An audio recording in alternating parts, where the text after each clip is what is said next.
Welcome to the deep dive. Stop for a second and imagine this. You're on a video call with a loved one halfway across the world, and their smile lights up your screen with crystal clarity, without a single stutter. Mm-hmm. Or maybe you're elbow deep in a high-stakes online gaming session with friends, and your commands register instantly, giving you that crucial edge. Yeah, that split-second timing. Exactly. That seamless, instantaneous connection feels almost like magic, right? Yeah. But how does it really happen right there in your browser or mobile app without you needing to install any weird plugins or download extra software? What's the hidden genius making that possible? It definitely feels like magic sometimes, and there's certainly some clever engineering behind it. Today, we're taking a deep dive into the technology powering those direct, real-time interactions.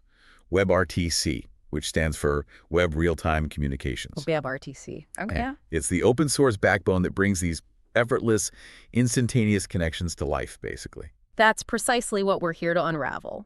Our mission today is to unpack the core components and truly reveal the ingenious magic of WebRTC. We're going to explore everything from how your device finds another device across the internet, navigating the complex world of home routers and firewalls. Which is a huge challenge in itself. Right, to how it ensures your video stays smooth and your voice stays clear, even when your Wi-Fi is, acting up. We'll cut through the jargon to give you those aha moments, helping you feel truly well-informed about this foundational internet technology. And just to be clear, we're drawing all our insights from a carefully curated stack of research and articles, making sure we get to the most important nuggets of knowledge for you. Exactly.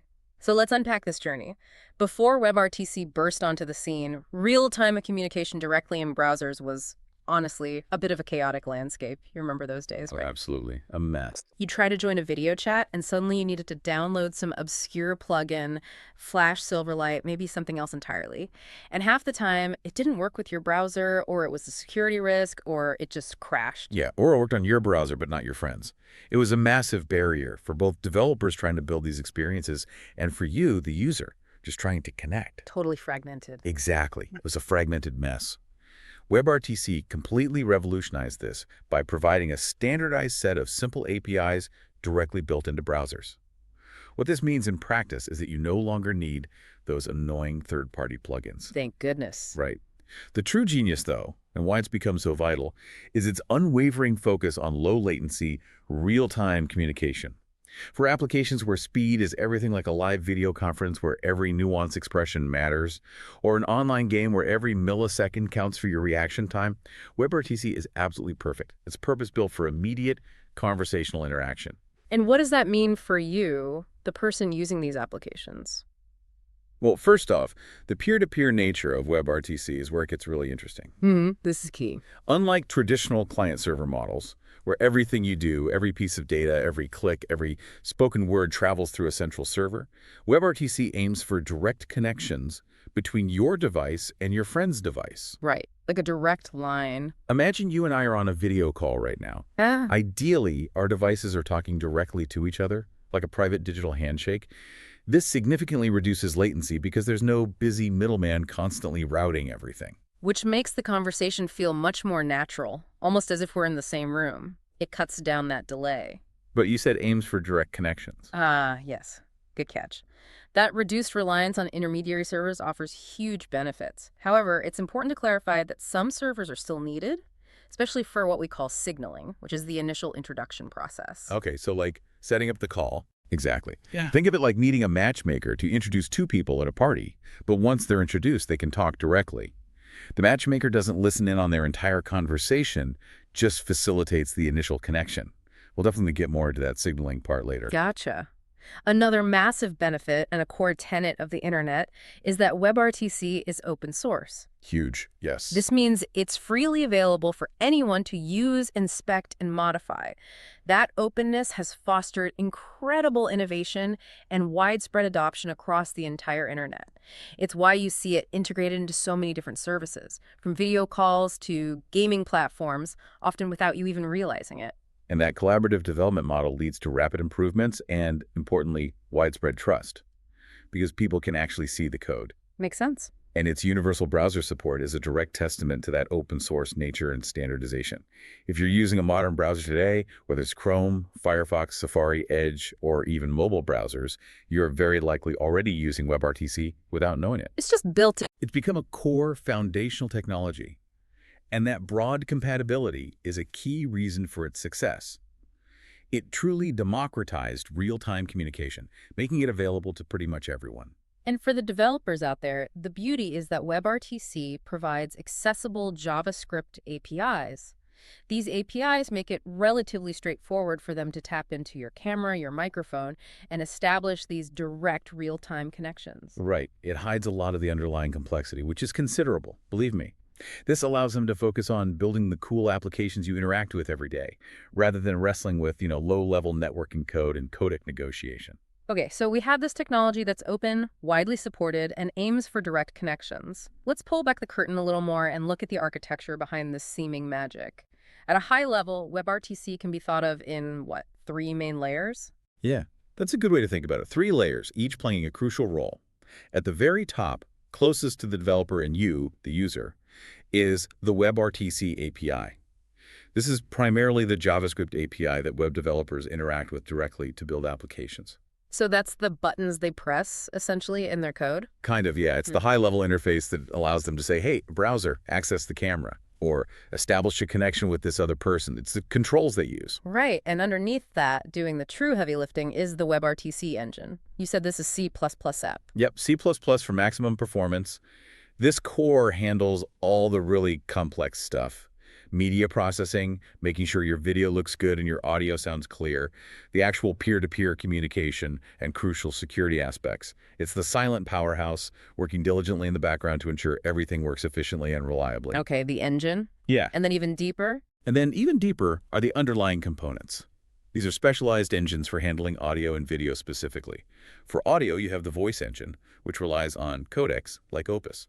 Opus, I've heard of that. What's special about it? Oh, Opus is fantastic. The true genius of Opus isn't just its high quality, it's how it allows, say, a busy professional to take a critical video call from a noisy coffee shop. Right, background noise cancellation. Exactly. Thanks to Opus's incredible versatility and built-in features for noise reduction and echo cancellation, it virtually eliminates the background din, making their voice sound crisp and clear, even over a spotty connection. It adapts really well. Wow. Okay. And for video? For video, there's the video engine, which uses codecs like VP8, VP9, and H.264. These are responsible for maintaining good video quality and smooth frame rates while minimizing the amount of data sent over the network, compressing and decompressing that video efficiently. Got it. And finally, the deepest layer. Finally, at this deepest level, we find the transport layer. This is where the really complex networking protocols live. We're talking about things like IC, STUN, TURN, DTLS, and SRTP. Okay, alphabet soup time. Yeah, it definitely looks like it. But these are the unsung heroes that work together to ensure that all your audio, video, and data packets get where they need to go securely and reliably, no matter how tricky your network environment is, like being behind a firewall or that home router. We'll definitely be exploring those in more detail later because they are absolutely critical to WebRTC's ability to just work in the real world. Looking forward to demystifying that soup. Okay, so architecture aside, what are the big real-world benefits? You mentioned security. Absolutely. And when we talk about real-world benefits and applications, security is paramount. It's not an afterthought, it's built in. WebRTC uses strong encryption protocols, DTLS, or Datagram Transport Layer Security, for data channels. Data channels, like for chat or files. Exactly.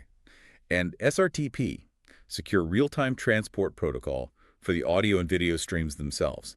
This isn't just encryption, it ensures that your communication is protected end-to-end, meaning only the intended recipients can access and understand it. So no eavesdropping easily. Pretty much. It's like having a secure, private tunnel between your device and the person you're communicating with, ensuring no unauthorized parties can intercept or eavesdrop. It's also built with mechanisms for authentication, proving who you are, and secure signaling to verify identities and prevent malicious actors from impersonating someone or altering those initial setup messages. That's reassuring. And beyond security, it's incredibly versatile with its cross-platform compatibility. We mentioned browsers, but mobile too. Oh yeah, we mentioned it works across major web browsers, but also integrates beautifully with mobile apps on both iOS and Android. It can even operate on embedded devices like a Raspberry Pi. A Raspberry Pi, seriously. Yep. Streaming video from a camera on a Pi to a remote peer for things like home security or remote monitoring. This makes it a truly ubiquitous and adaptable technology, capable of powering connections almost anywhere. Okay, the possibilities seem huge. Let's talk about those diverse use cases. What are some concrete examples? The most obvious one is, of course, video conferencing, like the Google Meet or Zoom call you might use every day. But it goes far beyond that into some truly surprising areas. Like what? For instance, screen sharing is a massive one. It lets you broadcast your entire screen, specific application windows, or even just a single browser tab. Oh yeah, I use that all the time for work. Exactly. Think about a software development team debugging a complex bug.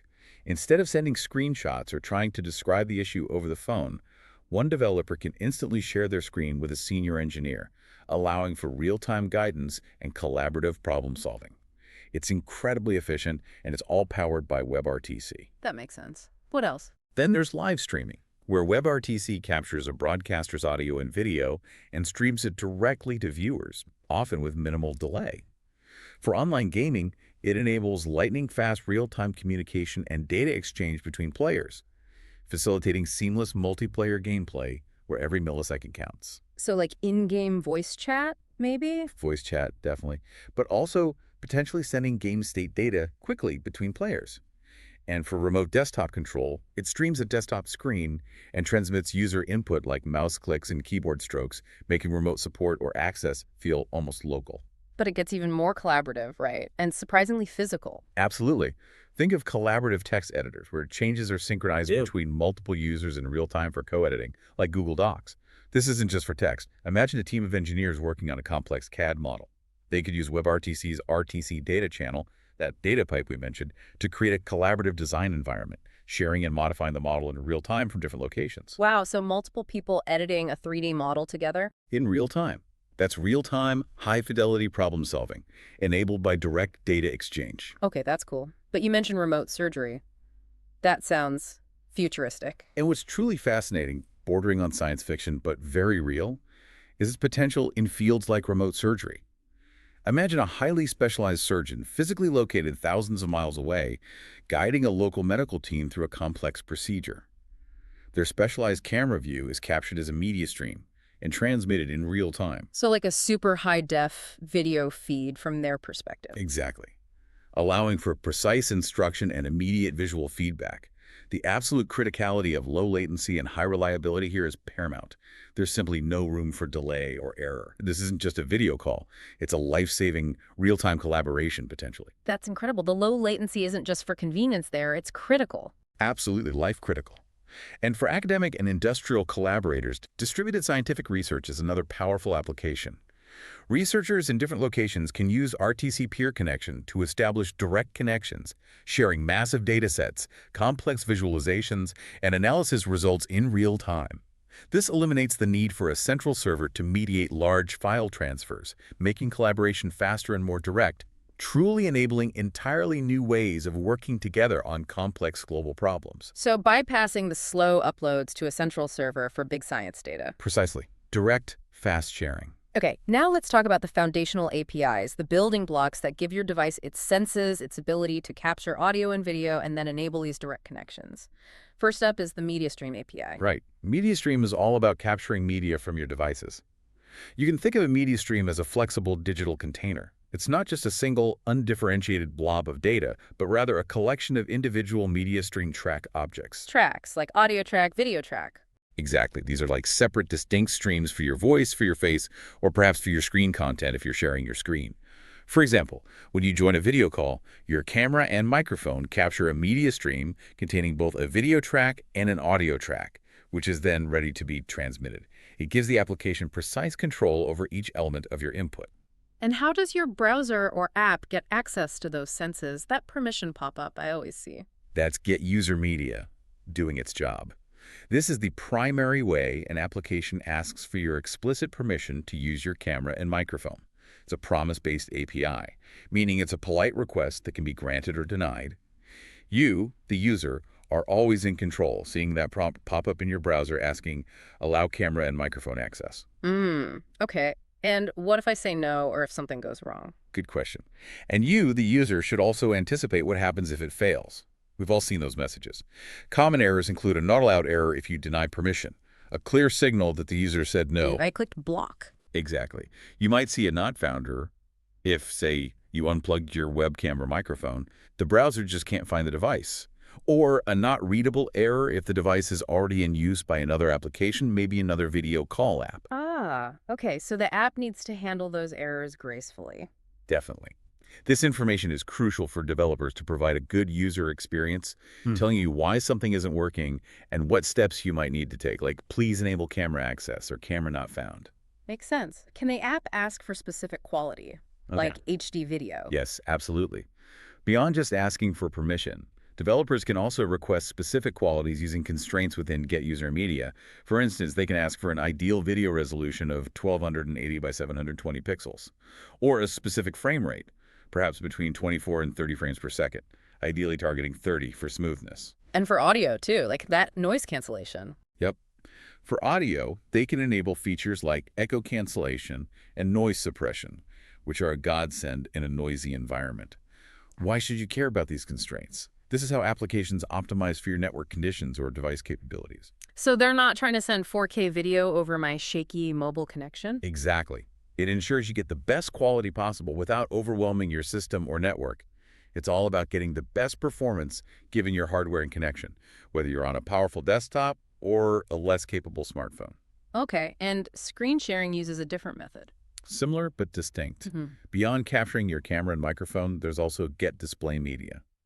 This API is specifically designed for sharing your screen content, whether it's your entire desktop, particular application window, or just a single browser tab. It's distinct from Get User Media because it's focused on the visual content from your display, not your physical input devices. Got it. Get user media for Cameramic, get display media for the screen. You got it. And once you have these media stream tracks, those individual audio or video streams, can you control them, like muting? Yes, you have granular control. Each track has a simple enabled property, essentially a true-false switch. Setting track.enabled equals false existing effectively mutes your audio or pauses your video feed. Like hitting the mute button in a meeting. Precisely. But crucially, the underlying stream still exists. This is exactly how meeting applications offer those mute and unmute buttons you use every day, without disconnecting your camera entirely and having to reconnect. Ah, so it's just pausing the data flow, not killing the connection? Correct. Think back to our remote surgery example. A lead surgeon could temporarily set their audio tracks enabled to false to quickly consult with a colleague without the local surgical team hearing, all while their critical video feed remains active because its track is still enabled. It's a powerful, yet simple control that allows for dynamic interaction. Very cool. Okay, so we have the media. Now, how do we actually connect to someone? You mentioned RTC peer connection. Moving on. The RTC Peer Connection API is truly the central hub for any WebRTC connection. It manages everything from setting up the media streams we just discussed to the incredibly complex negotiation process that ensures two devices can actually talk to each other even when they're on completely different networks. It's like the central nervous system of the WebRTC call. Negotiation? How does that work? This negotiation is handled by what's called the offer and answer model. It involves core methods like create offer, create answer, set local description, and set remote description. Okay, sounds like a formal dance. It kind of is. It's a crucial back-and-forth conversation that ensures compatibility. One peer, often called the offerer, describes what it wants to send and receive its offer, including vital details about preferred codecs, resolutions, and other settings. Here's what I can do and what I'd like. Pretty much. The other peer, the answerer, responds with what it can support and accept its answer. Okay, I can handle that codec, but maybe at this resolution. This ensures that both sides agree on the best common settings for the call. For example, picking the right video codec that both devices can efficiently handle, or agreeing on the available bandwidth. It's a precise digital negotiation to find common ground before any media starts flowing. So they agree on the rules before they start playing. Exactly. And once that connection is successfully negotiated and established, the add track and on track APIs come into play. Add track is how your device actually sends its media, whether it's your audio, video, or screen share, to the other side, attaching those media stream tracks we talked about to the connection. Okay, sending my video track out. Yep. Conversely, on track is how your device receives media from the other side, allowing it to display or play it for you. It's the actual real-time exchange of your voice, video, and data happening over that established connection. Got it. And ending the call. And when you're done, just like gracefully hanging up a phone call, the close method cleanly ends the WebRTC connection and releases all the associated resources, stops the media flow, closes network ports, frees up memory. For instance, when a video call ends, both participants' applications would call close on their respective RTC peer connection objects, tidying everything up. Okay, makes sense. Now, you mentioned earlier that WebRTC isn't just for audio and video. There's this RTC data channel. Now, here's a crucial point.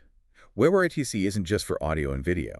The RTC Data Channel API truly opens up a whole new world of possibilities, allowing direct peer-to-peer transfer of any arbitrary data. Any data, like anything. Pretty much anything you could represent digitally. We're talking beyond just voice and video, think plain text for chat, binary data for file transfers, or even real-time game states like player coordinates or actions. This channel bypasses traditional servers for data, just like it does for media, offering potentially lower latency for data exchange too. Wow, okay. And is all data treated the same way? Like, does my chat message need the same guarantees as, say, game data? And this raises a fascinating question.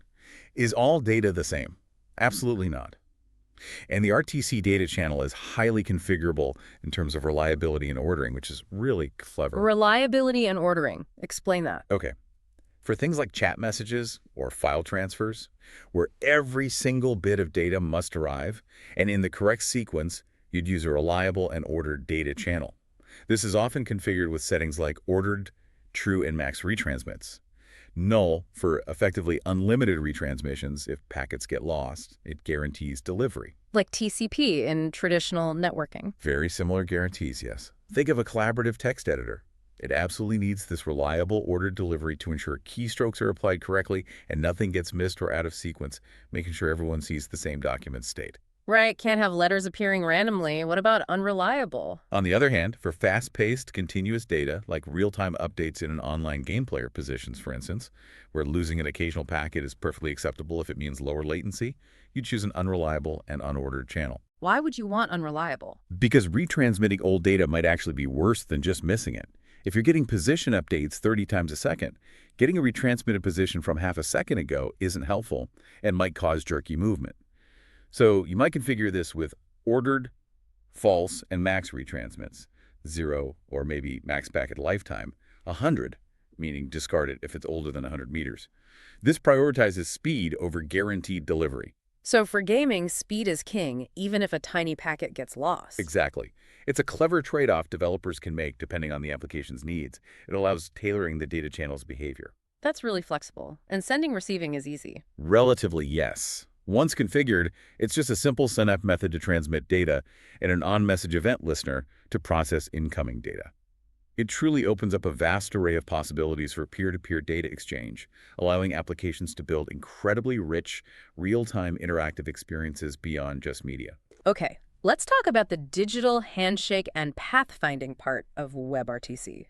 This is where things get truly clever and a little bit complex, enabling those direct peer-to-peer connections even when devices are tucked away behind tricky home routers and firewalls.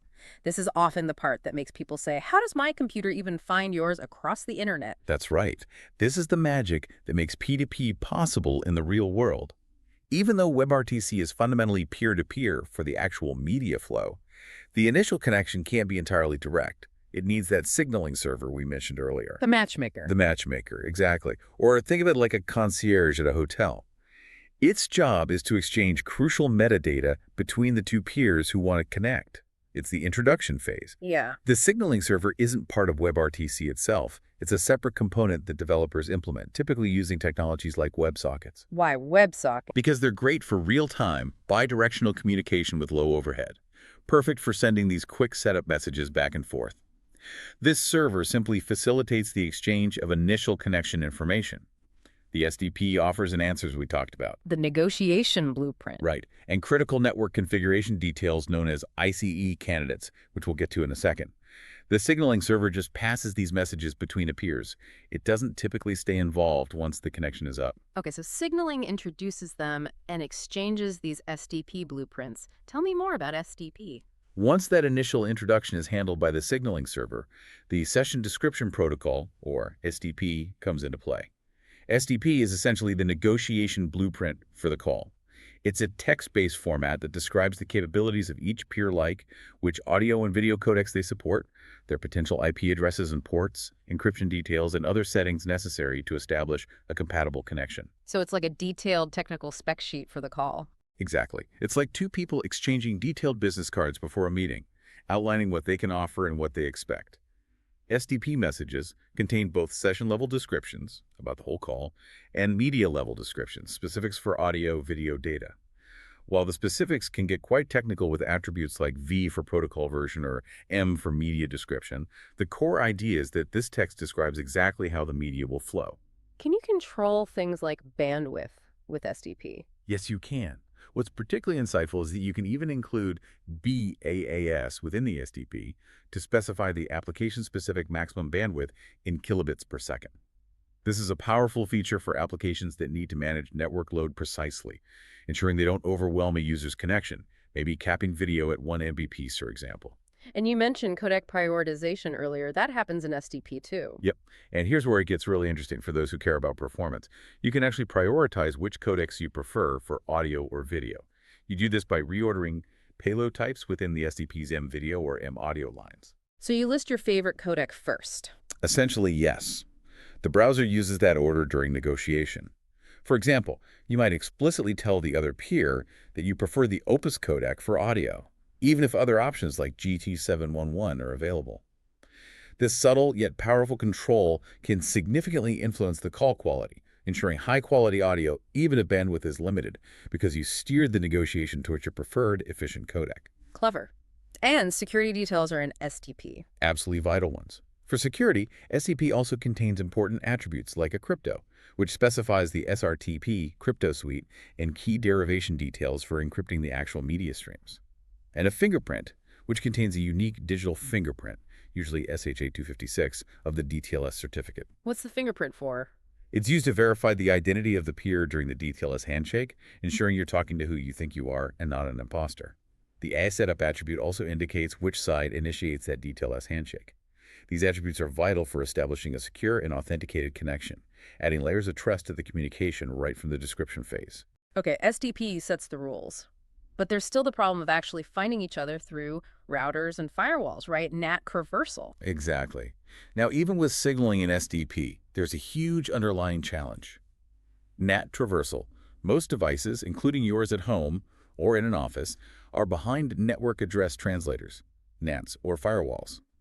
These act as digital gatekeepers, masking your device's internal IP address and making it incredibly difficult for two devices on different private networks to connect directly. It's like trying to call someone's specific phone extension in an office building, but you only know the main company phone number. That's a great analogy. You need a way to get through the main switchboard, the NAT firewall, and find the right extension, the specific device and port. That's where ICE, the Interactive Connectivity Establishment Framework, steps in. It's WebRTC's ingenious solution to overcome this pervasive networking problem. ICE. Okay, how does it work? IE works by intelligently gathering potential network addresses, known as candidates, that could be used to establish a connection. It's like trying different ways to reach that person. There are three main types of candidates it tries to find. 3 types. Yep. First, host candidates. These are your device's local IP address, its address on its immediate network, like 192.168.11100. Only useful if both peers are on the same local network. Okay, direct connection if we're in the same house. Right. Second, server-reflexive SRLX candidates. These are your public IP address and port number as seen by an external server. This is crucial. How does it find that public address? That's where stun servers come in, which we'll explain next. Third, relay candidates. These are an address on a turn server, which acts as a full-blown traffic relay, a last resort when direct or stun-based connections fail. Okay, so local, public-facing, and relay. Exactly. ICE gathers all these possibilities. After exchanging these candidates via the signaling server, here are all the ways you might be able to reach me. The peers then perform connectivity checks. They try connecting through various pairs of candidates, prioritizing the most direct host connections first, then SerXX, and finally relay to find the most efficient and reliable route that actually works. It's like a determined postal worker trying every possible delivery route direct, through the main sorting office, maybe even forwarding via a third party. Perfect analogy. It probes and finds the best working path. So you mentioned stun servers help find that public address. Precisely. This brings us to Stun Server's session traversal utilities for NAT. Their primary purpose is to help your device discover its public IP address and the type of NAT it's behind. So it asks the internet, what do I look like from out there? That's exactly it. Think of a stun server like asking a public post office, what address do you see this letter coming from? It's a simple, elegant way to figure out your external-facing identity on the internet. How does it work mechanically? The way it works is quite straightforward. Your client, your browser running the WebRTC app, sends a simple request, called a stun binding request, to a stun server located somewhere on the public internet. The stun server receives the request and simply reflects back the source IP address and port number it observed in the packet header. It doesn't store data, just reflects. Here's the public address I saw you coming from. Exactly. Now let's imagine Alice and Bob are behind different home routers, each with its own NAT. They both send stun binding requests, learn their public IPs and ports, exchange these surflex candidates via the signaling server, and then, crucially, try sending UDP packets directly to each other using those public addresses. But doesn't the NAT block incoming packets? Usually, yes. But if their NATs aren't too restrictive, like full cone or restricted cone NATs, the act of sending the UDP packet out often temporarily opens a pinhole in the firewall, allowing the incoming UDP packet from the other peer to get through on that same port. This is the famous UDP hole punching. Uh-huh. So sending out punches a temporary hole for the return packet. That's clever. It really is. This is a true aha moment for how peer-to-peer communication often happens without a central relay, leveraging these clever hole-punching techniques. It's a cornerstone of making P2P work. But what happens when stun alone can't punch through those firewalls? Some networks are really locked down, right? Absolutely. That's where turn servers traversal, using relays around NAT, come into play. Turn servers are used as a fallback when stun alone can't establish a direct or hole punch connection. This often happens with more restrictive NAT types, especially symmetric NATs, which are notoriously difficult to hole punch because they change the port mapping unpredictably. So turn is the backup plan when hole punching fails. Exactly. It's the essential safety net. In these more challenging cases, the turn server steps in as a full-blown relay. It forwards all audio, video, and data traffic between the peers. So instead of Alice talking directly to Bob, Alice sends her data to the turn server, and the turn server forwards it to Bob. Bob sends his data to the turn server, and the server forwards it to Alice. Both peers connect to the turn server, which relays everything between them. does it use UDP or TCP? Good question. Turn supports UDP, which is strongly preferred for media due to its lower overhead and better latency characteristics.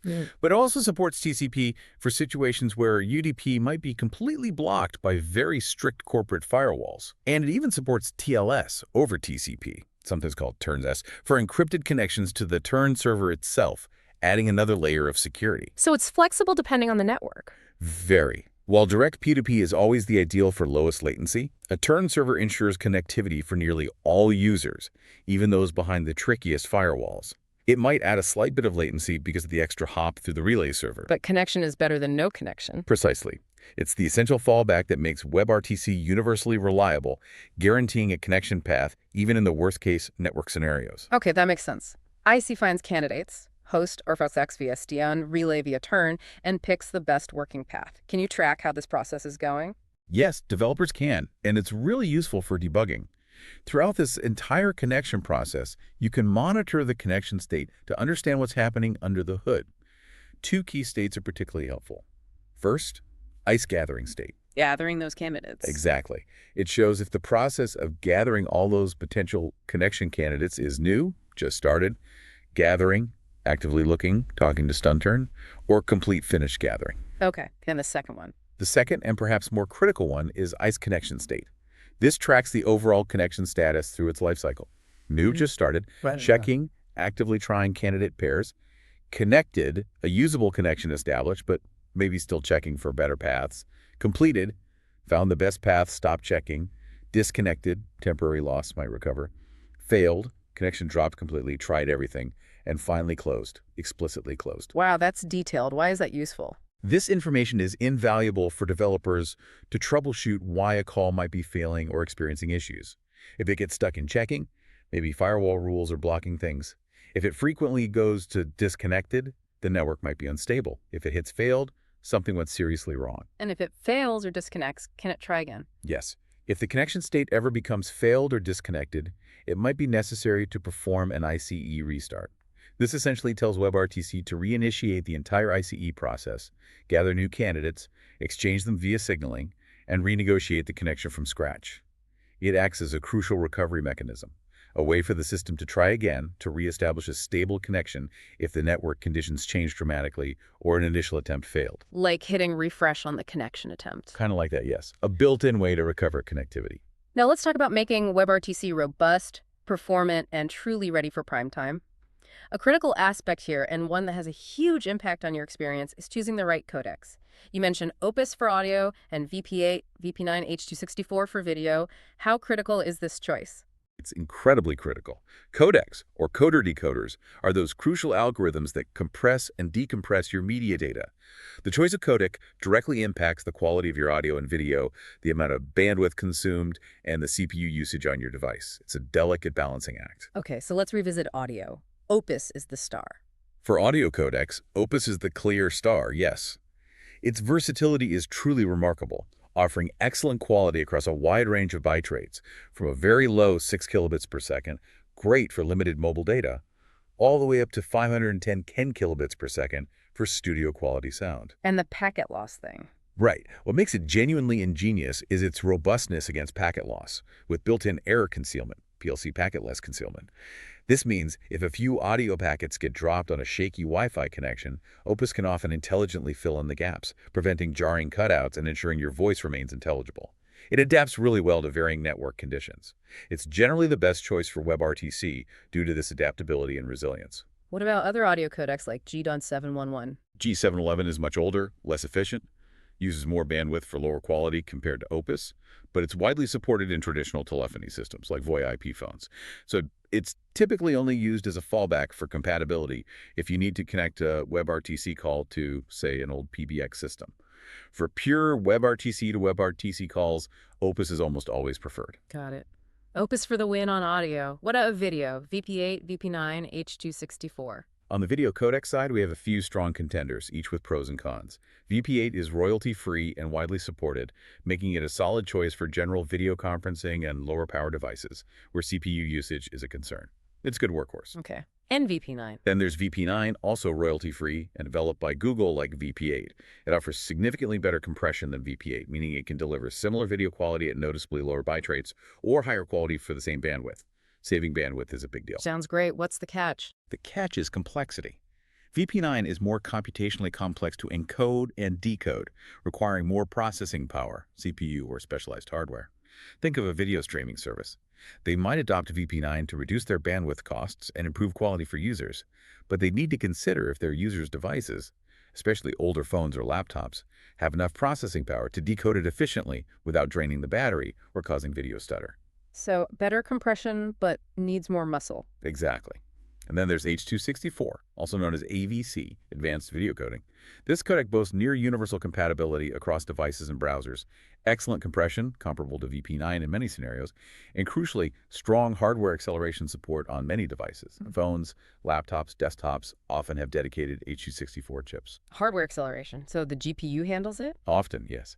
The GPU, or dedicated media engine, handles the heavy lifting of encoding, decoding, saving your main CPU resources and battery life. This is a huge advantage. So H.264 sounds amazing. Why isn't it always used? The big one, licensing fees. H.264 is covered by patents, and using it in commercial products often requires paying royalties to patent holders, managed by groups like MPEG-LA.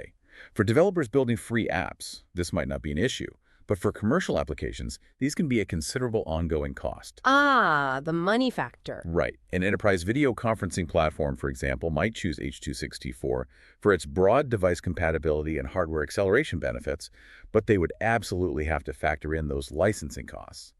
It's a strategic business decision, not just a technical one. VP8 and VP9 being royalty-free is a major draw for many projects. So it's a trade-off. VP8, simple, free. VP9, better compression, free, complex. H.264, great compatibility hardware, licensed. That's a good summary. And remember, as we mentioned with SDP, applications can explicitly tell WebRTC which codecs they prefer, effectively guiding the negotiation process towards the most optimal choice for the specific call and devices involved. Okay, codecs are sorted. But networks are messy. How does WebRTC handle flaky Wi-Fi or network congestion? Beyond codecs, bandwidth management and adaptive streaming, ABR, are absolutely crucial for a smooth experience. Networks are famously unpredictable. Your Wi-Fi strength might fluctuate, or someone else in the house might start streaming 4K video, eating up bandwidth. WebRTC needs to adapt to these changing conditions on the fly. How does ABR work? ABR, or adaptive bitrate, often works by encoding the video stream into multiple versions simultaneously. Think of it as having 360p, 480p, 720p, and even 1080p versions of your video available, each at different byte rates, amount of data per second. This is often done using simulcast, which we'll touch on more later. Okay, multiple quality levels ready to go. How does it know which one to use? WebRTC then employs sophisticated bandwidth estimation, BWE, primarily through receiver-side feedback. Essentially, the receiver is constantly monitoring the incoming stream, looking at packet arrival times, loss, jitter, and subtly telling the sender about the current network conditions, how much bandwidth seems to be available if packets are being lost. So the receiver guides the sender's rate. Largely, yes. A key algorithm here is Google Congestion Control, GCC. This highly sophisticated algorithm, developed by Google and widely used in WebRTC, is its go-to for congestion control. It doesn't just react after packets are lost. It proactively considers factors like the round-trip time, RTT, between devices, jitter, the variation in packet arrival times, and delay variation to predict congestion and react quickly before significant packet loss even occurs. So it tries to slow down before the network gets totally clogged? Exactly. This leads to much smoother video and audio, avoiding those sudden freezes or massive quality drops, even in choppy network conditions. There's also AMD, additive increase multiplicative decrease, a classic algorithm that forms the basis for some congestion control approaches. It gradually increases the sending rate when things look good, then aggressively decreases it if congestion, like packet loss, is detected, providing a balanced approach to finding the available throughput.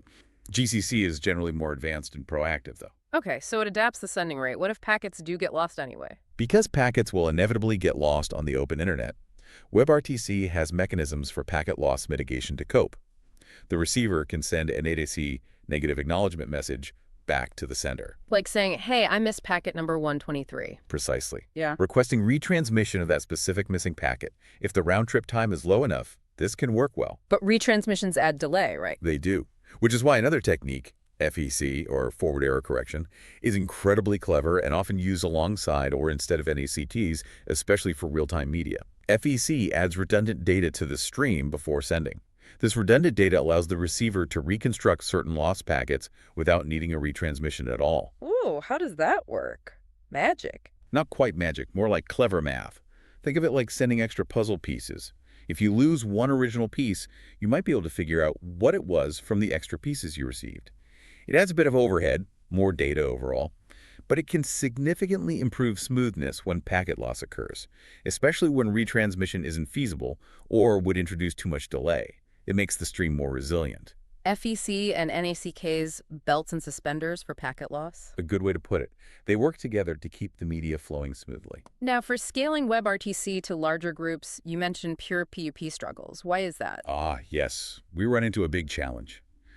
Why, pure peer-to-peer isn't always enough. In a pure P2P setup, every participant connects directly to every other participant. This is what's called a mesh network, and it quickly runs into fundamental scaling problems as the group size increases. How quickly does it become a problem? Very quickly, due to quadratic connection growth. Think about it. A call with just 2 people needs 1 connection. Easy. Add a third person, and suddenly you need 3 connections. AB, AC, BC. A 5-person call needs 10 connections. 5v4 2. But a 10-person call needs a whopping 45 connections. 45 connections for just 10 people, wow. Yeah. The formula is n and 1, 2, where n is the number of participants. This number explodes upwards very fast. A 20-person call would need 190 connections. This quickly becomes unmanageable for individual devices and networks. What makes it unmanageable? Just the number of connections? It's the consequences of those connections. First, bandwidth limitations, specifically upload bandwidth. Each person has to upload their video and audio stream to everyone else in the call simultaneously. If you're in that 10-person call, you're uploading 9 streams. Most home internet connections have much less upload than download speed, so this rapidly consumes your available upload bandwidth, causing your stream quality to plummet for everyone. My internet connection would just choke. Exactly. Second, there's processing power strain. Each device has to decode all those incoming video and audio streams simultaneously, 9 streams in our 10-person example. That puts a huge load on the device's CPU and potentially GPU, leading to overheating, battery drain on mobiles, and sluggish performance. So your computer is trying to decode 9 videos at once. Right. This combination of upload bandwidth saturation and decoding strain leads to network congestion, increased packet loss, higher latency, and ultimately a really poor quality experience for everyone.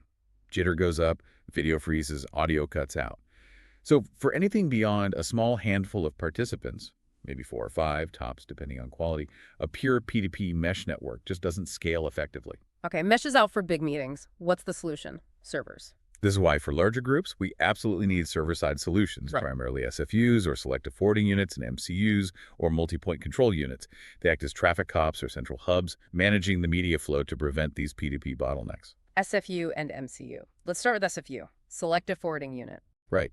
An SFU is essentially a smart router for media streams. The concept is elegant and efficient. Each client sends its single audio-video stream only up to the SFU server.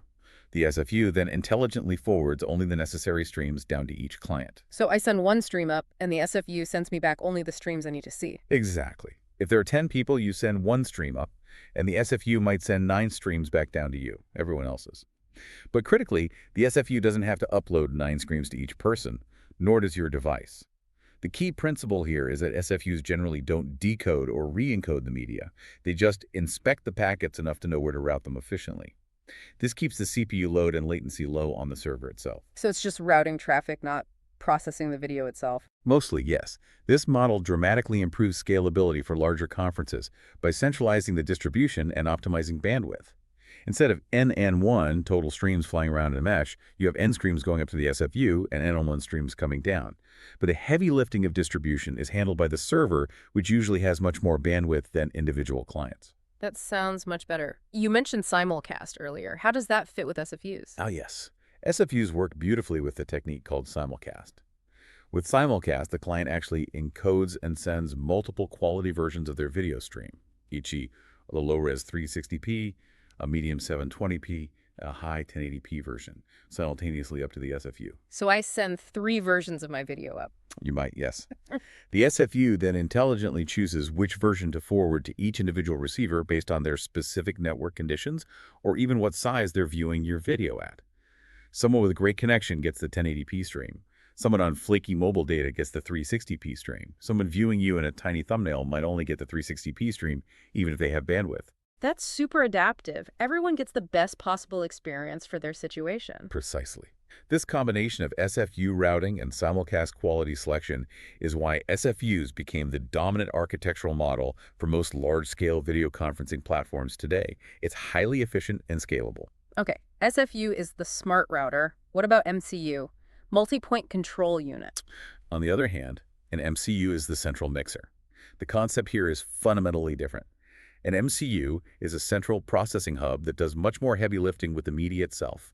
It receives all the incoming streams from every participant, decodes them all. Decodes, unlike the SFU. Exactly. The MCU decodes every single video and audio stream. Then it mixes or composites them, for example, taking all the individual video feeds and arranging them into one large grid view video layout, and then it re-encodes that combined layout into a single new video stream. So it creates one video picture that has everyone in it. Correct. And then it sends that single composite stream back down to each participant. Each participant only receives one stream from the MCU containing the mixed view. What are the advantages of doing all that heavy lifting? The main advantages of MCUs are that they allow for complex server-side media processing because the server has full access to the decoded streams. Things like applying server-side background blur to everyone, complex noise suppression algorithms, generating live transcriptions, or creating very specific fixed visual layouts, like a broadcast view, are easier with an MCU. Also, legacy video conferencing endpoints, like older hardware systems, often only understand how to receive a single stream, so MCUs are good for compatibility there. But the downsides must be significant. Oh yeah, the big disadvantages are that MCUs are incredibly computationally intensive because they're decoding everything, mixing it, and then re-encoding a new stream. This requires powerful servers, increases latency due to the decoding and encoding steps, and makes them generally less scalable and more expensive to run than SFUs. You also lose the client-side flexibility of choosing which streams to view or arrange. So MCU for heavy processing or legacy, SFU for scalability and efficiency. That's the general rule of thumb. For most modern, large-scale web and mobile video conferencing, SFUs are strongly preferred due to their efficiency and lower latency. Okay, SFU MCU sorts out the scaling. Let's talk more about layering video quality. You mentioned simulcast. What's the alternative, SVC? Right. So if you're layering video quality to adapt to different receivers, do you choose simulcast or SVC? These are two different strategies for delivering adaptable video streams. As we revisited, simulcast involves the sender encoding and sending multiple independent streams, meaning completely separate video streams, encoded at different resolutions, and bitrate simultaneously up to the SFU. Like sending 3 separate video files at once conceptually? Kind of, yeah. It's widely supported across browsers and platforms, especially with VP8 and H.264.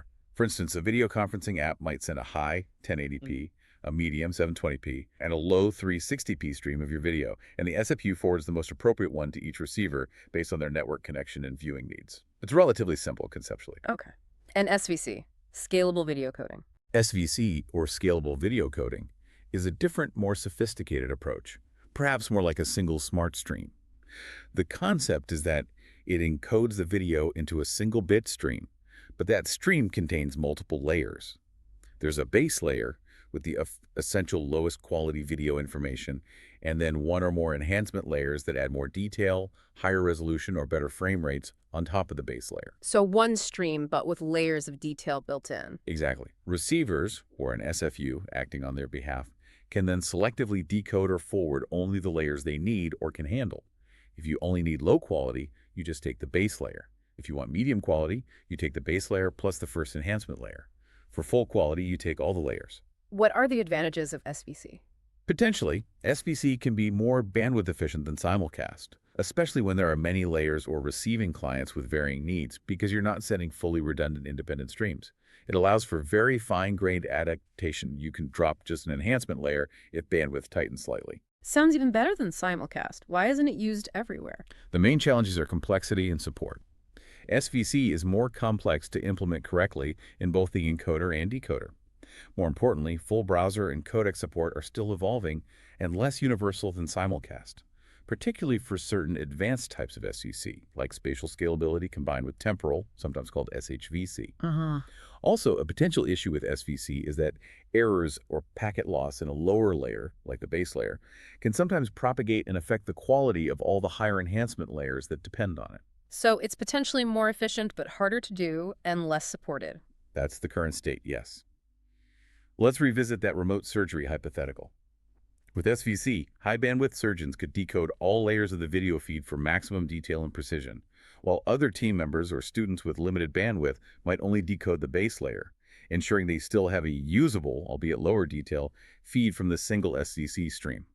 This ensures all critical personnel can participate. So the choice between simulcast and SVC? It depends.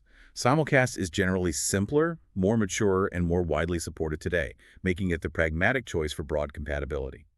SVC offers finer control and potentially better efficiency, but is more complex to implement and relies on specific codec support, like VP9 SVC or AV1 SVC, being available and enabled on both ends. The industry is moving towards SVC, but simulcast is still very prevalent. Okay, one more optimization area. Custom media processing. You mentioned virtual backgrounds. Yes. What's also incredibly powerful about WebRTC, and perhaps less commonly known, is the ability to create custom media processing pipelines.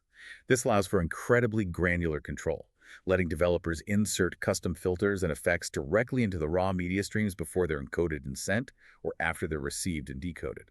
This enables unique user experiences or significant quality improvements. So you can mess with the video frames or audio samples directly? Pretty much, yeah. That's how you get those fun virtual backgrounds, noise reduction features, beauty filters, or even more advanced analytics. How do they build these filters? For video filters, what are the options? You have a few options with trade-offs. The Canvas API, drawing onto a hidden 2D canvas element, can be used for simpler effects like color adjustments, overlays, or basic blurring. But it can be performance-intensive for complex per-pixel filters, as it relies heavily on the CPU and involves copying pixel data back and forth. So, okay, for simple stuff, but slow for heavy effects. Generally, yes. For better performance, especially for complex filters, WebGL is a much better choice. WebGL allows developers to write shaders, small programs that run directly on your graphics processing unit or GPU. The GPU is designed for massively parallel pixel operations, making it highly efficient for real-time effects like sophisticated blurring, like virtual backgrounds, color grading, or augmented reality overlays. It keeps the heavy lifting off the main CPU. GPU power for video effects makes sense. Is there anything faster? For near-native performance, for truly computation-intensive tasks, maybe running complex machine learning models for background segmentation or object detection directly on the video stream, WebAssembly, WASM, is a powerful option. This allows code compiled from languages like C or C++ to run at high speed in the browser, often much faster than JavaScript, getting close to the performance of a native application. WASM for the really heavy lifting. What about audio filters? On the audio filter side, the modern standard is Audio Worklet. This API allows custom audio processing code, written in JavaScript, to run in a separate, dedicated real-time thread, completely isolated from the main browser thread where the user interface runs. Why is running in a separate thread important for audio? Because audio processing needs to happen with very strict timing requirements to avoid glitches, clicks, or pops. If your custom audio effect like advanced noise cancellation, reverb, or voice modulation ran on the main thread and got blocked by UI updates or other JavaScript, you'd hear horrible audio artifacts. Audio Worklet ensures smooth, uninterrupted audio processing. It's the recommended approach for any serious custom audio filters in WebRTC. Okay, audio worklet for smooth custom audio. What kind of custom effects are possible? Beyond simple filters, developers can implement truly custom effects that are transforming online interactions. We've mentioned chroma keying, the green screen effects that let you replace your background. There's also augmented reality, AR, overlaying virtual objects onto your real-world video feed. Imagine trying on virtual glasses or putting virtual furniture in your room during a video call. Like Snapchat filters, but in a meeting app. Could be, yeah. Or advanced motion tracking for interactive experiences, maybe controlling something on screen by moving your head. For audio, effects can include spatialization, creating the illusion that audio from different participants is coming from specific locations in a virtual 3D space, making online meetings feel more immersive and less like everyone's voice is crammed into the center of your head. That sounds cool. But all this processing must be demanding, right?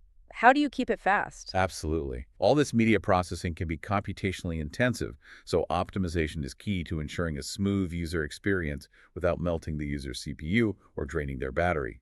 Techniques include minimizing canvas operations where possible, definitely leveraging WebGL or WebAssembly for complex tasks to offload work to the GPU or run compiled code, optimizing the JavaScript code itself for efficiency. Basic web performance stuff too. Right. Using web workers to run non-real-time heavy tasks in the background, dynamically reducing the frame rate or resolution of the video being processed when the device or network is under strain, caching results where possible, and continuous profiling using browser developer tools to identify and address any performance bottlenecks. It's all about finding that perfect balance between rich features and smooth, efficient performance. Okay, let's shift gears. WebRTC isn't just for desktop browsers. Taking it to mobile is huge. What are the challenges there? Taking WebRTC beyond the standard web browser is absolutely key to reaching a wider audience, and that means mobile integration. Building real-time communication apps for iOS and Android introduces its own unique set of challenges compared to desktop web development. Like what specifically? Well, first, you have platform-specific native APIs for accessing the camera, microphone, network resources, audio routing, like switching between speakerphone and earpiece, which differ significantly between iOS and Android. Integrating the video views seamlessly into the native UI requires careful layout and responsiveness considerations for countless different screen sizes. And performance must be tougher on phones. Definitely. Performance optimization is even more crucial due to the generally more limited CPU power and, critically, battery life on mobile devices compared to desktops. Running complex codecs or processing multiple video streams can drain a phone battery very quickly. And managing WebRTC connections and media streams when an app is moved to the background or the phone screen locks also requires special handling, using background modes, push notifications, to prevent battery drain or abruptly drop calls while still allowing calls to come through. Sounds like a lot more work than just building a web page. It can be. Thankfully, there are cross-platform frameworks that simplify this complexity enormously for developers, letting them write code once, mostly in JavaScript or Dart, and deploy it to both iOS and Android. Like React Native or Flutter. Exactly. For React Native, there's a popular library called React Native WebRTC DAST, which cleverly wraps the native iOS and Android WebRTC implementations provided by Google, exposing a consistent JavaScript interface for developers. They can use the familiar WebRTC APIs from their JavaScript code. Similarly, Flutter has Flutter WebRTC, offering comprehensive WebRTC support within the Flutter framework, allowing developers using Dart to build cross-platform apps with real-time communication features. So these frameworks bridge the gap between the web-like JS Dart code and the native phone capabilities. Precisely. The key setup steps for these frameworks typically involve installing the necessary packages via NPM or pub, linking any underlying native dependencies, like the WebRTC libraries themselves, to the app project, and crucially, correctly requesting camera and microphone permissions at runtime using the platform's standard permission APIs. You still have to ask the user for permission, just like in the browser. These frameworks abstract away much of the low-level native code complexity, allowing developers to focus on building the application's unique features using a single code base. What if you need even more control, like building WebRTC into something totally custom? For those who need absolute granular control over WebRTC, perhaps building it into a native desktop application, an embedded system, or creating highly specialized server-side processing, there's the WebRTC native API, written primarily in C++ Room. This API provides direct access to the underlying WebRTC engine, offering far greater control and flexibility than the higher-level JavaScript API exposed in browsers. So this is for the real experts getting under the hood. Pretty much, yeah. It's for developers who need a deeply customized behavior, integrate with specific hardware codecs, optimize performance at a very low level, or build applications outside the typical browser or mobile app context. What does that C++ API look like? Core components at this C++ level include things like the Peer Connection Factory, which is the entry point for creating and managing connections, the peer connection object itself, representing the actual connection, media stream track interface for handling individual media tracks, data channel for arbitrary data transfer, and many other lower-level objects for managing codecs, transport, etc. This native API is actually what powers the browser-level WebRTC implementations themselves. Google maintains and develops this core C++ library. Okay, so native C++ for ultimate control. You mentioned Raspberry Pi earlier, WebRTC on embedded systems. How practical is that? It's definitely practical and increasingly common. A classic use case is streaming video from a Raspberry Pi camera to a remote peer, like a web browser or mobile app, for a DIY home security system, a baby monitor, or controlling a small robot. But Pis aren't super powerful. How do you make it work well? Right. For resource-constrained devices like a Raspberry Pi, optimization is absolutely crucial. Success hinges on making smart choices. This means carefully selecting incredibly efficient codecs, maybe H.2 if the Pi has hardware acceleration for it, or optimizing VP8, VP9 settings.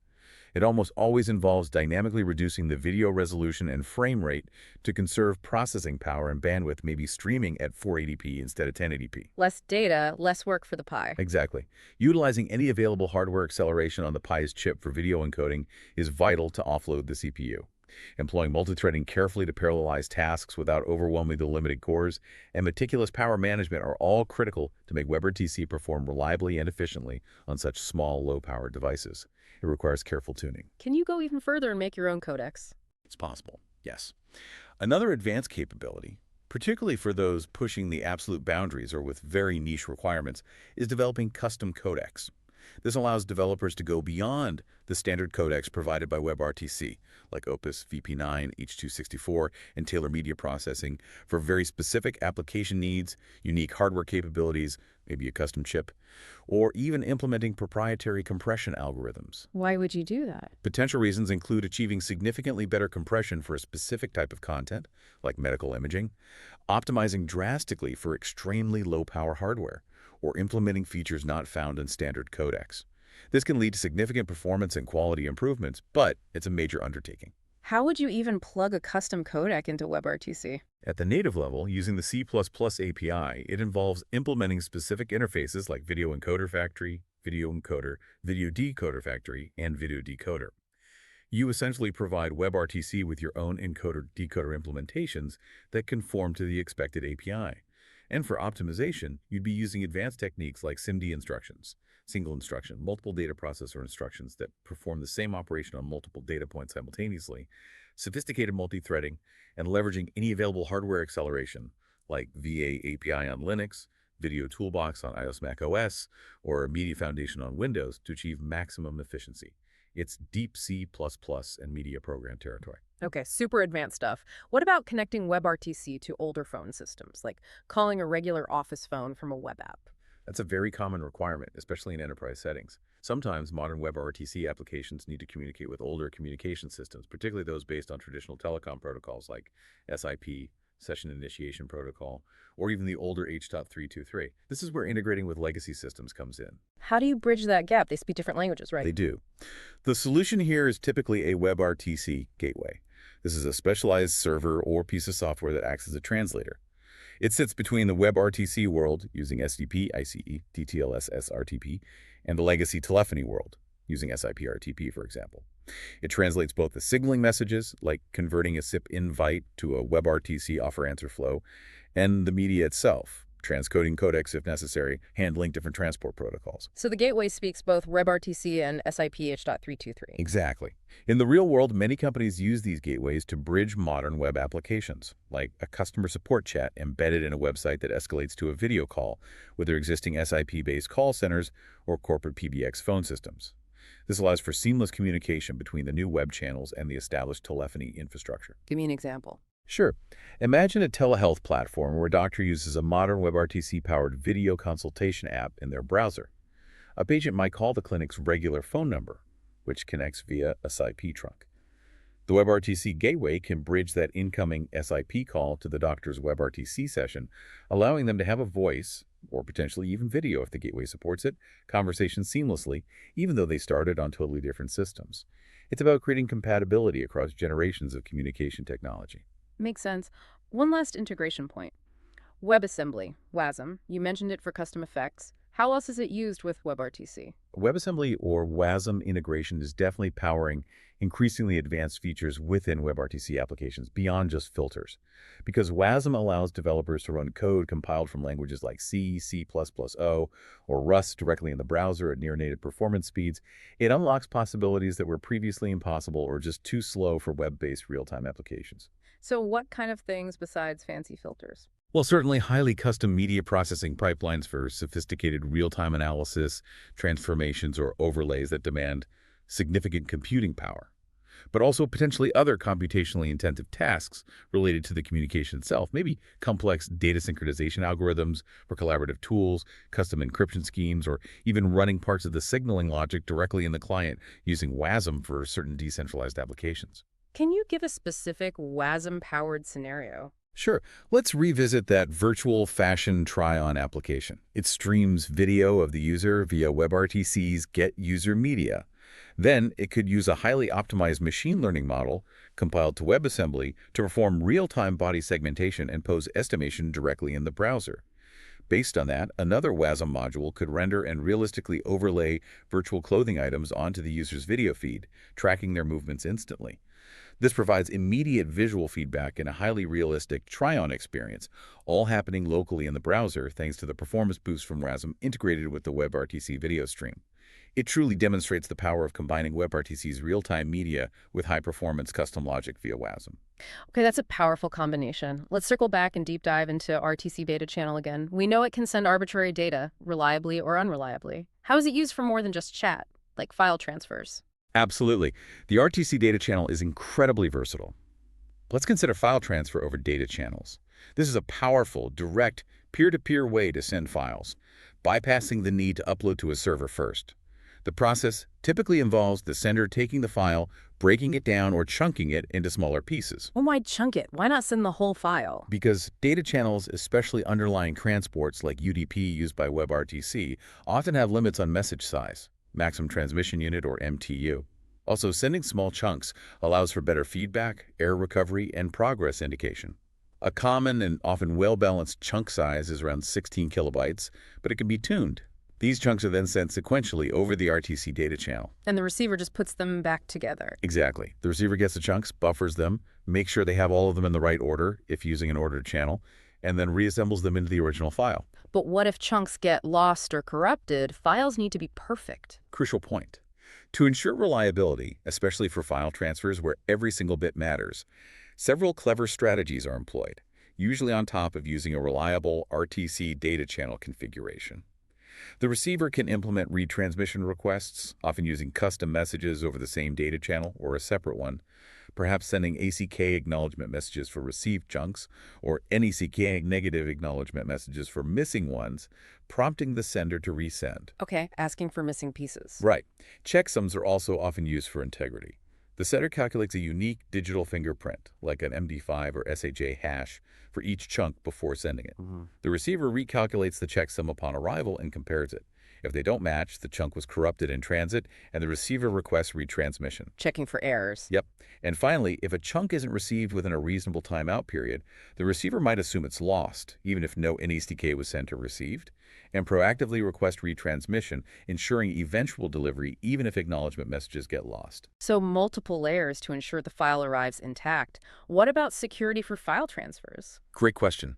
While the RTC data channel itself is inherently encrypted using DTLS, which provides a strong baseline of confidentiality and integrity for the data in transit, it's absolutely vital to add layers of application-level security, especially when accepting files from potentially untrusted peers. Like what? Just because the pipe is secure doesn't mean the file inside is safe. Exactly. You need to validate the incoming data. For instance, you should enforce strict file size limits to prevent denial of service attacks where someone tries to send you a terabyte file. Yeah. You should perform content scanning for malware using server-side or potentially client-side tools, maybe WASM-based scanners. You might do magic number analysis, checking the first few bytes of the file to verify its actual type matches its claimed extension. Is this really a JPG or is it an executable file disguised as one? So application-level checks on the file content. Definitely. And for handling potentially malicious data, techniques like sandboxing, the processing of received files in a secure environment, implementing rate limiting to prevent peers from flooding your system with chunks, and even maintaining blacklists of peers found to be sending malicious data are all crucial parts of a layered defense strategy. Don't blindly trust data just because it came over a DTLS encrypted channel. Good advice.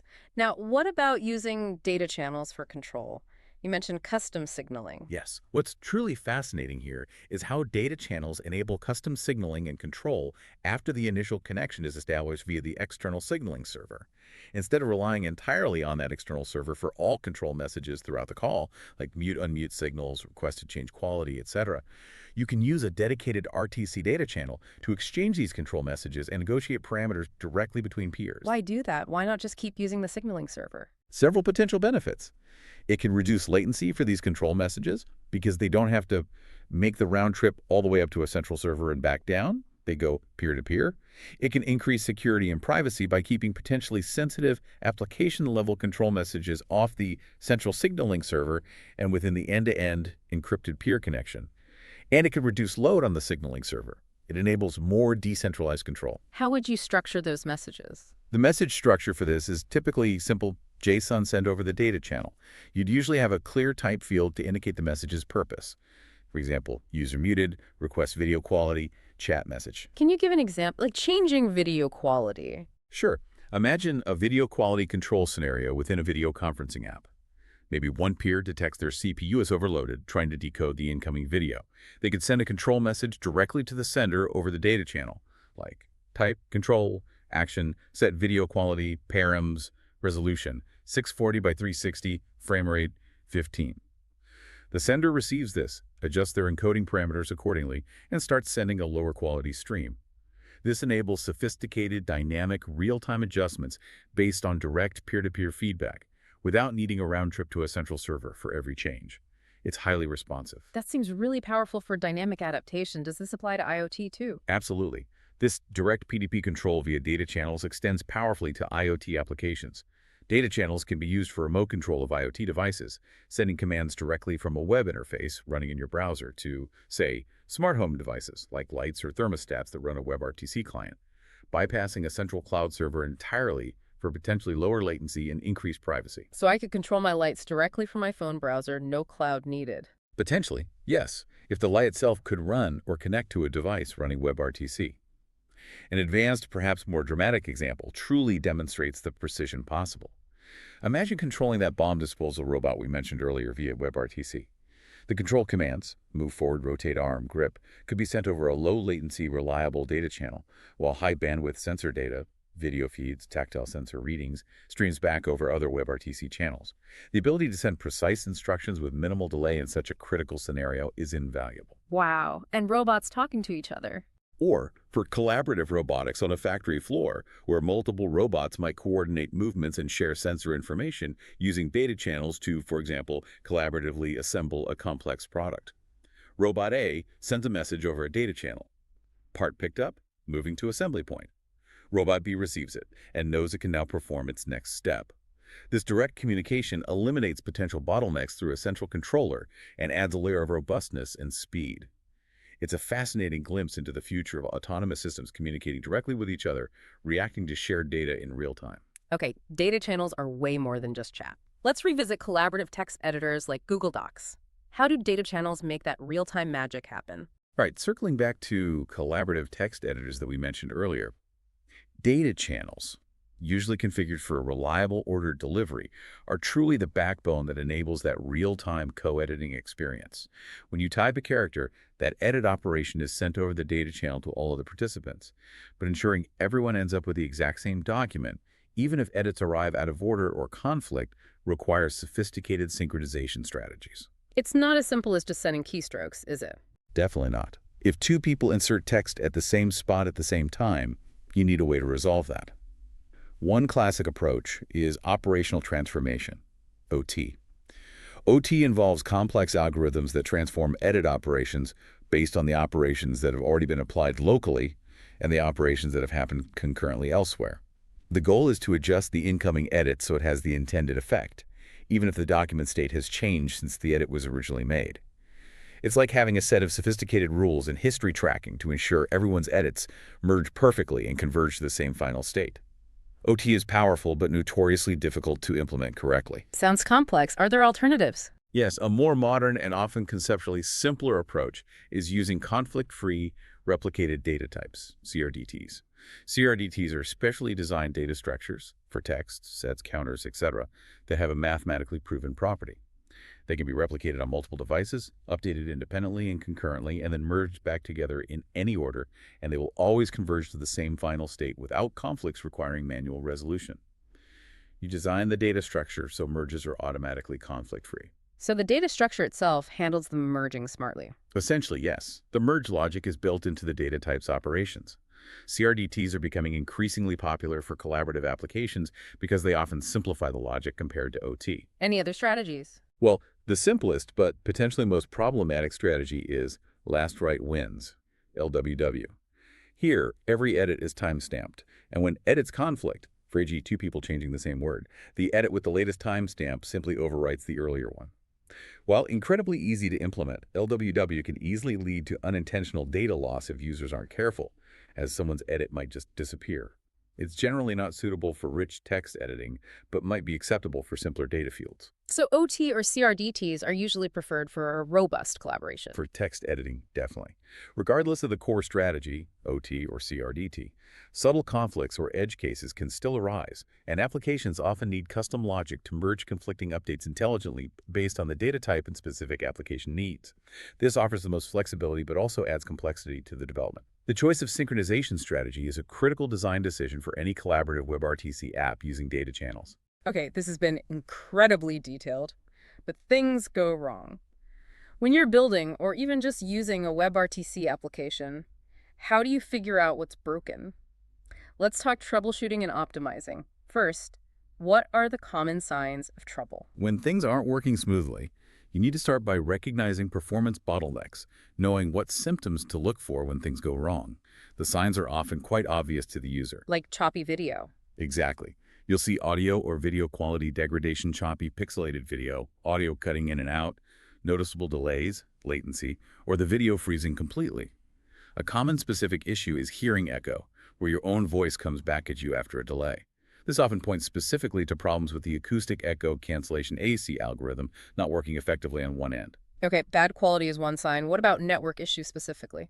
You can often infer network problems. High latency is a big one. If there are noticeable delays in the conversation where you're talking over each other, that's high latency. Anything consistently over, say, 200 milliseconds round-trip time can start to feel unnatural for a real-time conversation. In packet loss. Packet loss manifests as those audio cutouts or video glitches and pixelation. Even a small amount, like 1–2%, can be noticeable in audio. If packet loss gets over 5–10%, video quality usually degrades significantly. Jitter, which is the variation in packet arrival times, causes that stuttering or jerky quality if it gets too high, maybe over 30 milliseconds consistently. And of course, just general bandwidth limitations, especially upload, can cap your quality, or firewall restrictions can prevent connections entirely. Are there non-network technical issues too? Yes, definitely. Sometimes it's technical issues with the WebRTC implementation or the application itself. Perhaps inefficient codecs are being chosen during negotiation, leading to high CPU usage or poor quality. Maybe ICE negotiation failures are occurring, where peers simply can't find a working path to connect, resulting in long connection times or outright failure. Or there could be JavaScript inefficiencies in the application code, or even memory leaks that build up over time and gradually degrade performance during a long call. So lots of potential culprits. How do you actually diagnose them? What tools are there?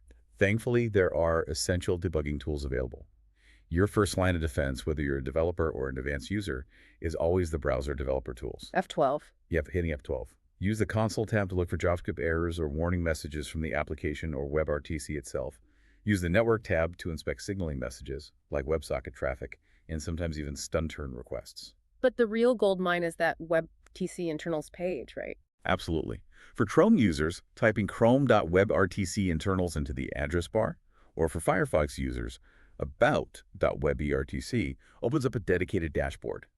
These internal pages give you incredibly deep, real-time insights into active RTC peer connections. You can see the ICE candidates being gathered, host, srflsx, relay, the state of the ICE connection, which candidate pair was chosen, detailed stats for each media stream, byte rate, packet sent lost, jitter, round-trip time, and often graphs visualizing these metrics over time. So if my video is choppy, I can look there. Exactly. You open WebRTC internals, find the active connection, look at the outbound video stream stats. If you see high packet loss reported or maybe fluctuating available bandwidth estimates, you know it's likely a network issue.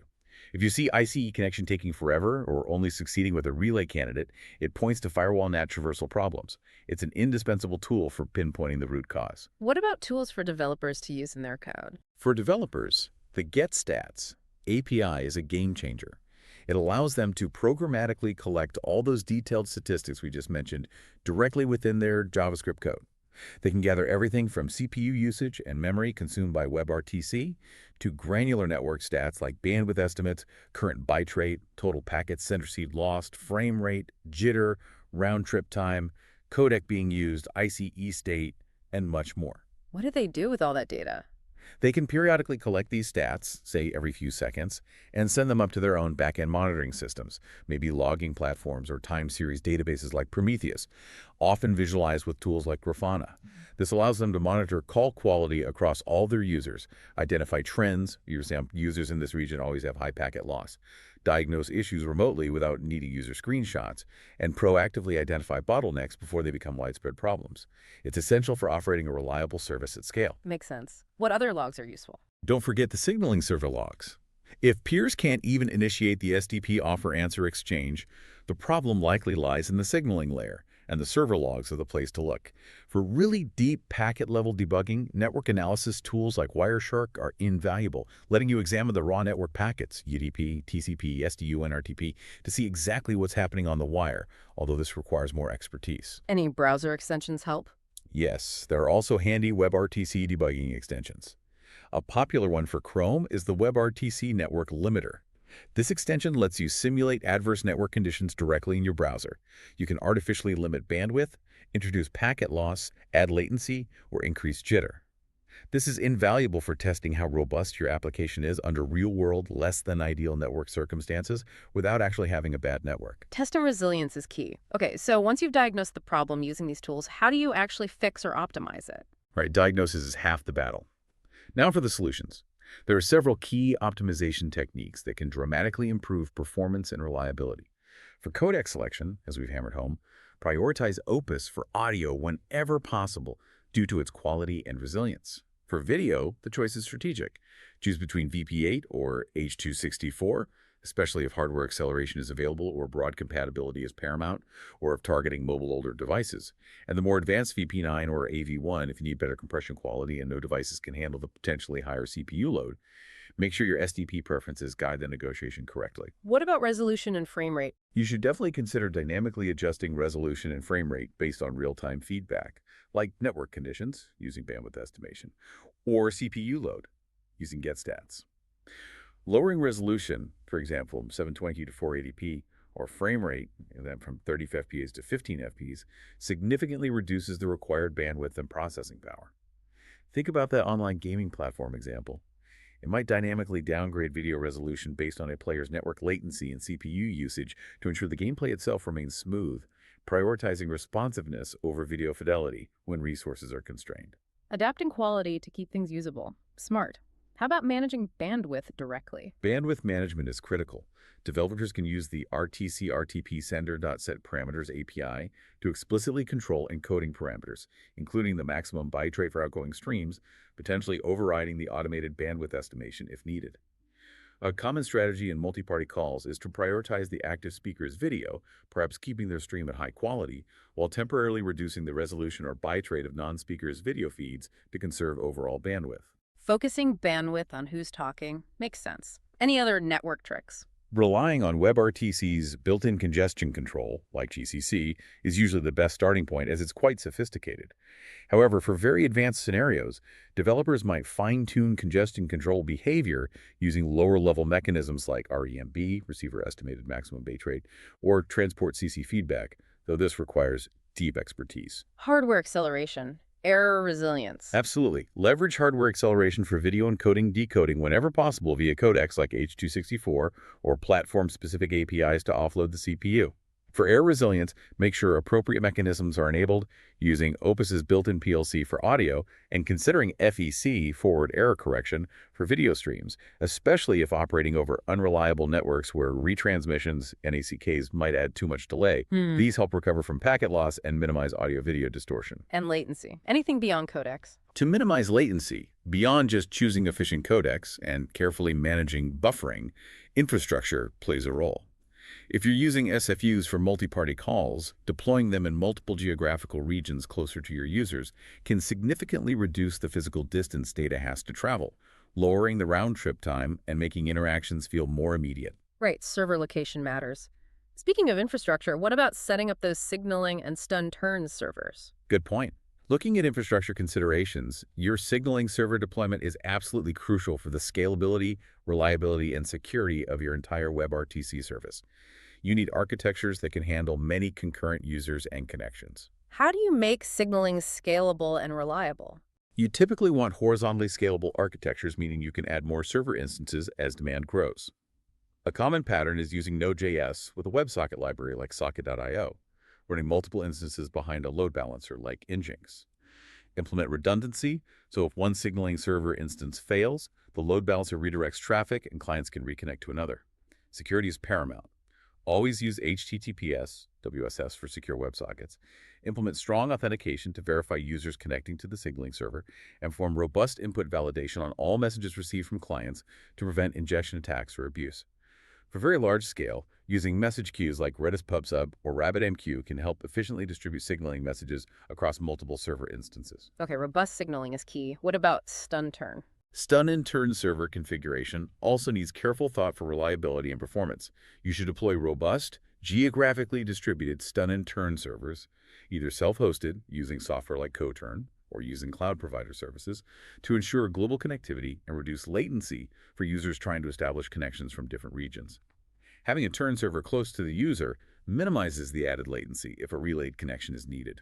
Does turn need special configuration? Yes, proper configuration of authentication for turn servers is essential. Turn consumes bandwidth, potentially a lot for relaying many video streams, so you typically want to secure it with username credential authentication, using the credential mechanism in WebRTC to prevent unauthorized access and manage costs. Justin is simpler as it just reflects addresses and usually doesn't require authentication. Can cloud providers help with this infrastructure? Definitely. Cloud services like AWS, Google Cloud, and Azure offer all the building blocks.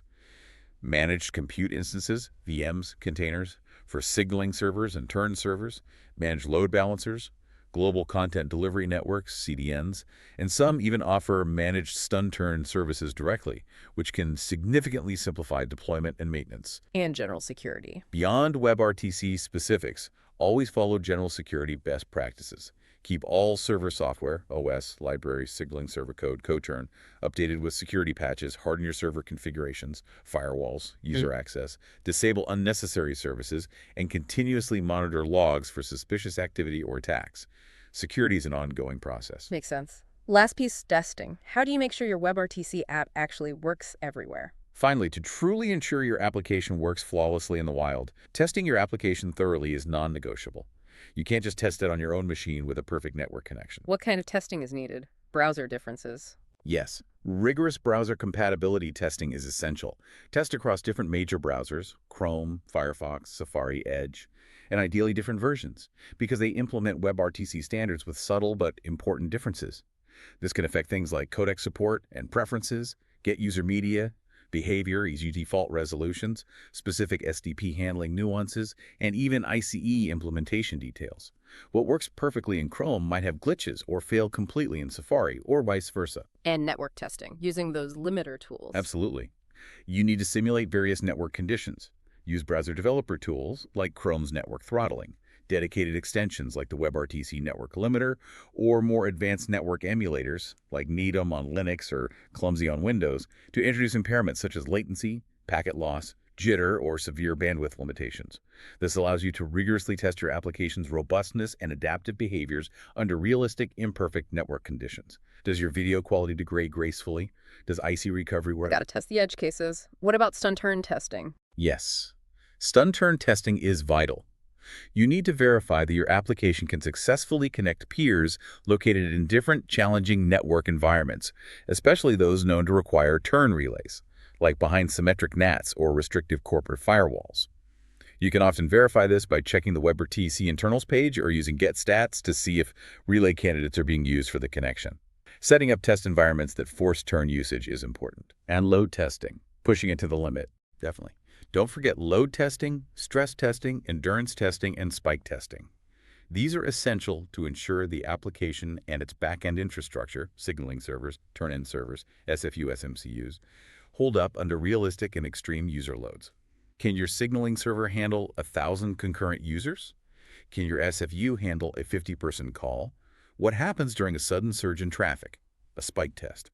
For instance, simulating a flash sales surge on an e-commerce platform using WebRTC for live video customer support can highlight how your system performs under immense pressure, revealing scaling bottlenecks or resource limits before they impact real users during a critical event. It's about proactively finding the breaking points in testing so it doesn't break unexpectedly in production. Wow. Okay. That's a comprehensive look at making WebRTC work well. We certainly covered a lot today. We started with that compelling scenario of seamless real-time communication, that feeling of effortless connection. That magic feeling, yeah. And then took a really deep dive into WebRTC. We explored its fundamental APIs like media stream for getting audio-video, RTC peer connection for the connection itself, and RTC data channel for everything else. We peeled back the layers on the critical, often complex roles of signaling, SDP, ICE, stun, and turn, and actually establishing those vital connections through the maze of the internet. Navigating NATs and firewalls, the unsung heroes. Exactly. We ventured into more advanced topics like codecs, Opus, adaptive streaming with ABR, bandwidth estimation, scaling solutions for large calls using SFUs and MCUs, comparing simulcast and SVC for layered quality, and even how developers can build custom media processing pipelines for effects like virtual backgrounds. And we covered taking it beyond the browser, mobile integration, native APIs, embedded systems, and the crucial practices of troubleshooting, using tools like WebRTC internals and GetStats, optimizing performance, managing infrastructure, and rigorous testing. The core message here, it seems, is that WebRTC is this incredibly powerful, sometimes complex, yet profoundly enabling technology. It truly underpins so much of our modern digital interaction, allowing for direct, secure, and highly adaptable communication that fundamentally transforms how we connect with each other online. Well said. It really does make the digital world feel a little more like the real interactive one. It bridges distances in a very immediate way. So, wrapping up, what does this all mean for the future of connection? Where does WebRTC go next? Here's a final thought. As our digital interactions become increasingly real-time and immersive, think about the metaverse, truly collaborative virtual workspaces, maybe even more advanced remote presence applications. How might WebRTC's ongoing evolution? Yeah, things like deeper integration with newer transports like web transport for even more efficient data transfer, or enhanced statistics APIs giving even more granular control and insight. Right. How might these evolutions further blur the lines between virtual and physical presence in ways we can barely imagine today? It feels like a technology that's still got a lot of room to grow and reshape how we interact. Indeed. It's built on fundamental internet principles, but Mm. continues to evolve. It's truly exciting to consider how these foundational technologies will continue to adapt and shape our digital lives and interactions in the coming years. Definitely something to keep an eye on. Thanks for joining us for another deep dive. We hope you feel a little more well-informed about the hidden magic of WebRTC, and maybe even a bit inspired by the cleverness under the hood that makes those seamless connections possible. We'll catch you next time.